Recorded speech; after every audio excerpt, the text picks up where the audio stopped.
আজিকর medical college ও হাসপাতালের নিরাপত্তা ব্যবস্থার চেহারা ধরা পড়ল দেশের প্রধান বিচারপতির পর্যবেক্ষণে। সোমবার প্রধান বিচারপতি ডিওয়াই চন্দ্রচূড় রাজ্য সরকারের কৌশলে কপিল সিব্বলের কাছে প্রশ্ন তোলেন, যদি 4,04,740টি সিসিটিভি ক্যামেরাই ছিল তাহলে এই ঘটনা ঘটল কি করে? প্রধান বিচারপতির ভর্ৎসনা সুরে জানতে চান, আমাদের বলুন আজিকরের নিরাপত্তার ব্যবস্থায় কি যন্ত্রপাতি লাগানো ছিল, কত টাকা নিরাপত্তা রক্ষার ব্যয় হয়েছে কিংবা বরাদ্দ হয়েছে তা নয়, কাজ কি হয়েছে বলুন। প্রধান বিচারপতি আরও নির্দেশ দেন, এ নিয়ে পরদিন শুনানির সময় হাসপাতালের নিরাপত্তার কি ব্যবস্থা কার্যকর হয়েছে তা জানাতে হবে আদালতকে।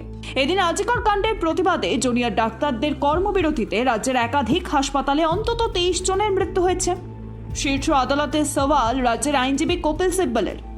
পাল্টা সোমবার আজিকর মামলায় মঙ্গলবার শীর্ষ আদালতের নির্দেশ, মঙ্গলবার বিকেলের মধ্যে কর্মবিরতি প্রত্যাহার করে নিতে হবে। আদালতের এই রায় হতাশ চিকিৎসকেরা।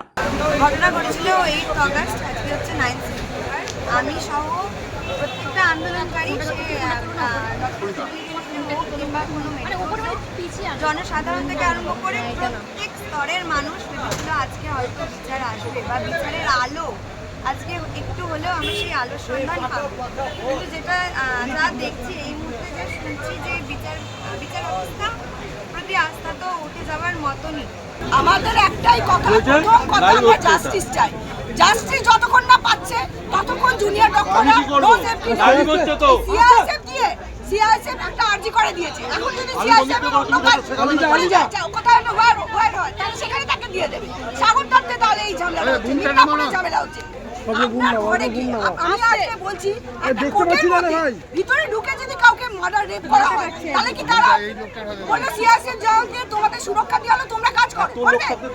আপনাদের নিউজ চ্যানেলের যে অফিসে আপনারা বাইরে আছেন, নিউজ চ্যানেলের ভিতরে আপনাদের কাউকে রেপ মার্ডার করা হলো, আপনারা তাদের পাশে বন্ধু হয়ে আপনারা কাজ করবেন? সিআইএসএফ দিয়ে দিল। এটা কি কখনো আমরা জাস্টিস চাই? আদালতের রায়ের পরে উজ্জীবিত দেখা যায় মমতা বন্দ্যোপাধ্যায়কে। এবার থেকে মিটিং মিছিল করতে গেলে পুলিশের অনুমতি সাপেক্ষ করার নির্দেশ তার। কখনো আপনি বলবেন করা যাবে না, কখনো বলবেন করা যাবে, কোনটা মানব? আজকে পুলিশের পারমিশন নেওয়া হচ্ছে না। দুর্ভাগ্যবশত কেউ ওপরতলা থেকে পারমিশন করে দিচ্ছে। বিচারের বাণী নীরবে নিভৃতে কাঁদছে। কেন? পুলিশ দেখবে না ল অ্যান্ড অর্ডার প্রবলেম হতে পারে। এদিনের শুনানি চলাকালীন জেলা শাসকদের সঙ্গে মেডিকেল কলেজগুলির প্রধানদের নিয়ে আগামী সপ্তাহের মধ্যেই পর্যবেক্ষণের নির্দেশ দিয়েছেন প্রধান বিচারপতি ডিওয়াই চন্দ্রচূড়। তিনি আরও বলেন, আমরা আশা করি পশ্চিমবঙ্গ সরকার এ বিষয়ে একটি রেকর্ড পেশ করবে এবং তা জাতীয় টাস্ক ফোর্সের রিপোর্টের আগে আমাদের হাতে আসবে। Bureau report, Ritam Bangla.